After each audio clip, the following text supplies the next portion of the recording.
पिछले दिनों घटी एक घटना ने पूरे देश को हिला कर रख दिया है। जी हाँ, मैं बात कर रहा हूँ उड़ीसा बालासोर में हुए रेल दुर्घटना की, जिसमें 300 से भी ज़्यादा लोग मारे जा चुके हैं और 1000 से भी ज़्यादा लोग घायल हुए।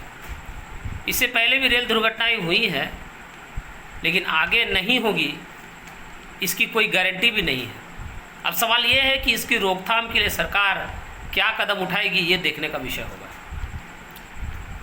दुर्घटनाओं से समझते हैं, हमारे देश में पूरे विश्व का सबसे ज़्यादा रोड एक्सीडेंट होता है।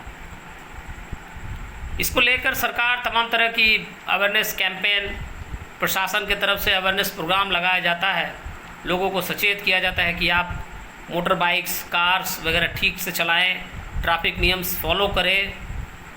मोटरसाइकिल खासकर ज़्यादा एक्सीडेंट होता है हमारे देश में, और सबसे ज़्यादा लोग मोटरसाइकिल एक्सीडेंट में ही मारे जाते हैं।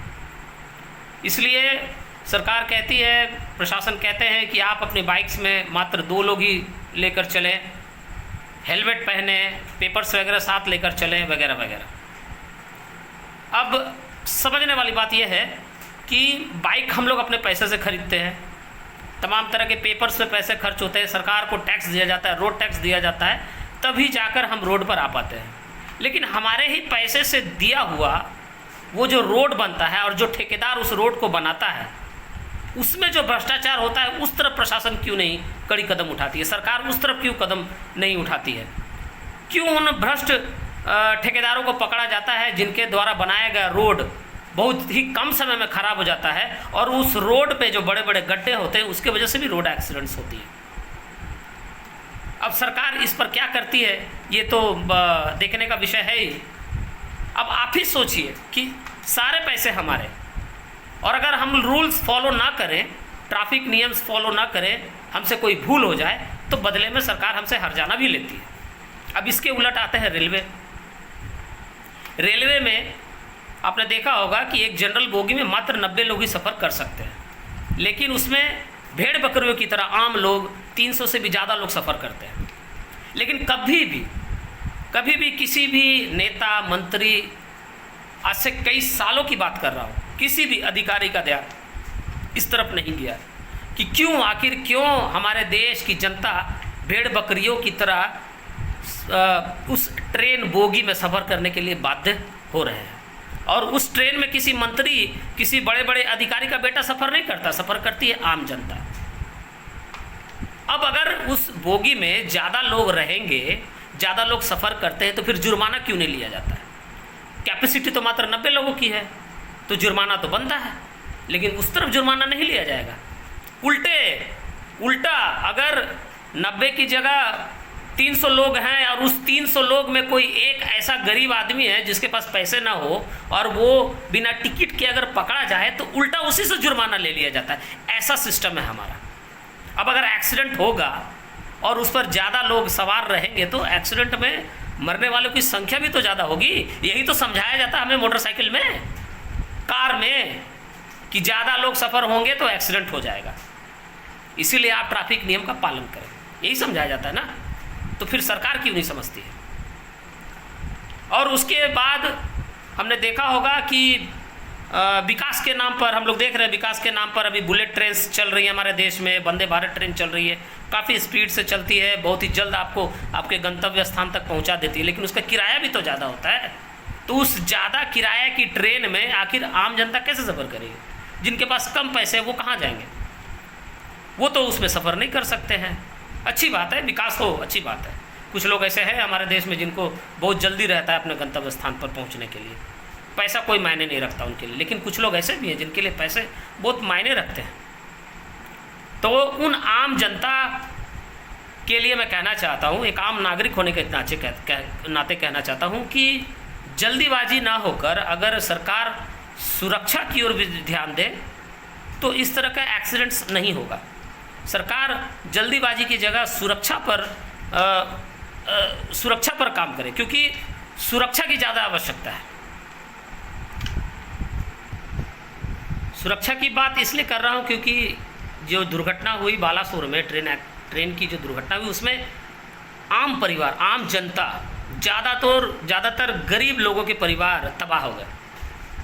कई लोग हताहत हो गए, किन्हीं का पैर कट गया, किन्हीं का हाथ कट गया, किन्हीं का घर का कोई ऐसा कमाने वाला एकमात्र ऐसा व्यक्ति था जो कमाकर घर लौट रहा था, वो मारा गया, किन्हीं का पिता चले गए, किसी का बेटा मारा गया।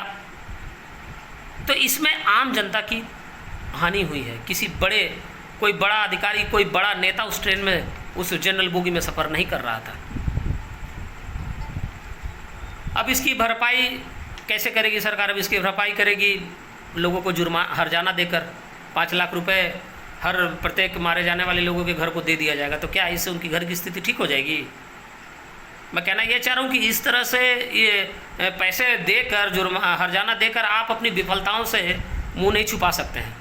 आपका जो कार्य क्षेत्र है, उस कार्य क्षेत्र में जो आप विफल रहे हैं उसको आप छुपा नहीं सकते, आप अपनी जिम्मेदारियों से विमुख नहीं हो सकते हैं। तो इस दिशा में सरकार क्या सोच रही है कि आगे ऐसी दुर्घटना नहीं होगी? और सुनने में तो ये भी आया था, हमने देखा भी था वीडियो में, कि हमारे माननीय रेल मंत्री वैष्णव जी ये बता रहे थे कि हाँ, इस तरह का कवच भी लगाया जा रहा है ट्रेन में ताकि एक्सीडेंट नहीं होगा। तो वो कवच कहाँ चला गया? तो वो कवच क्या सिर्फ वंदे भारत में और बुलेट ट्रेन में सफ़र करने वालों के लिए है? आम जनता के लिए कोई कवच नहीं है? ये मैं पूछना चाह रहा हूँ।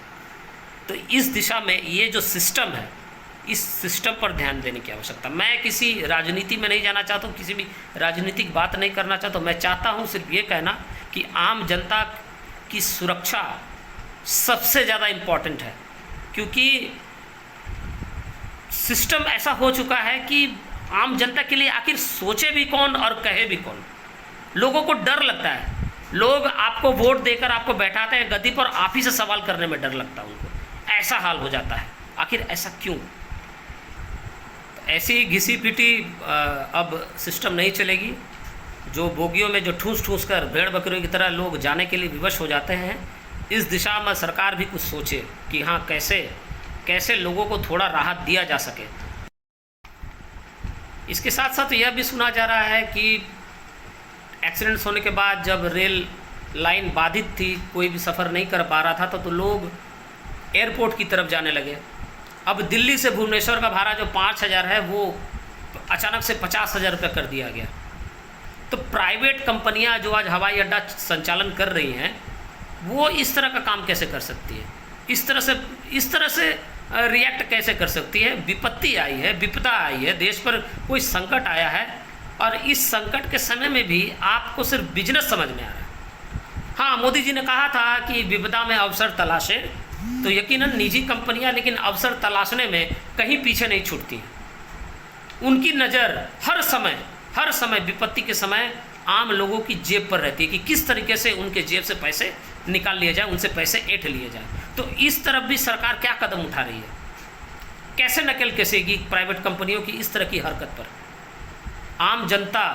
आम जनता की लाशों पर बिजनेस मत कीजिए, मैं ये कहना चाह रहा हूँ। इन सारी तमाम जो प्राइवेट कंपनियां जो मनमौजी तरीके से हवाई अड्डों को संचालन करती हैं या किसी भी तरीके से अपने व्यवसाय को संचालन करती हैं, उन कंपनियों पर भी सरकार पैनी नज़र रखे और इस तरह की हरकत करने से रोके। इससे भी हमारे देश की छवि खराब होती है। विशेष मैं और कुछ नहीं कहना चाहता हूँ, सिर्फ ये कहना चाहता हूँ कि सरकार सिस्टम पर ध्यान दे, लोगों की सुरक्षा पर ध्यान दे, और अंत में यही कहूँगा कि दुर्घटना में जो भी लोग मारे गए हैं उनकी आत्मा को शांति मिले, और जो भी लोग इंजर्ड हुए हैं वो जल्द से जल्द स्वस्थ होकर अपने घर को लौटें।